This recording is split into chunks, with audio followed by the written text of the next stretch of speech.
Hey guys, another araw, another gala na naman. So ngayon nandito tayo sa Hibiscus Camp Consulsep, located at Tigaon, Camarines Sur. Pwede nyo itong i-Google Maps guys para mas mabilis yung biyahe nyo. Tignan nyo yung madadaanan, sobrang ganda ng view, tapos hindi kayo mapapagod dumaan dito. Kahit nagdadrive kayo, talagang mapapawi yung pagod nyo dito. Halos 1 oras din kami bumiyahe simula sa Naga.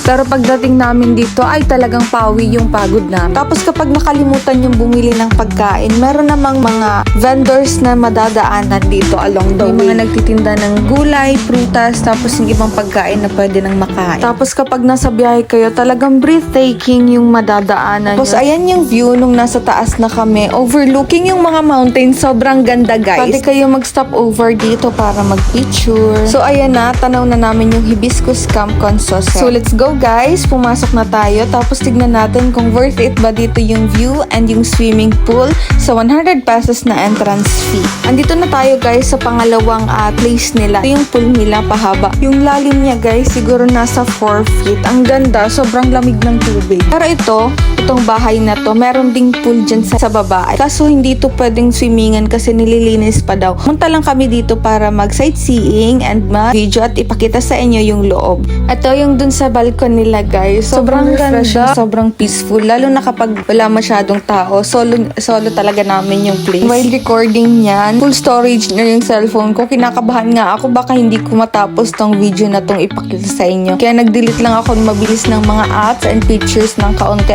Kasi ayun, balik na naman sa pag-video. Okay, nag-video ko. Bye guys. Bye guys. Bye Hibiscus. Thank you for coming. So ngayon guys, kailangan na namin magpaalam kasi 5 na rin, baka magabihan pa kami sa dadaanan. Kaya kailangan na namin umalis na medyo maliwanag pa para at least mata rin namin yung view tapos medyo makita namin yung sunset. Huwag kakalimutang mag-like, comment, and subscribe guys. Thank you for watching!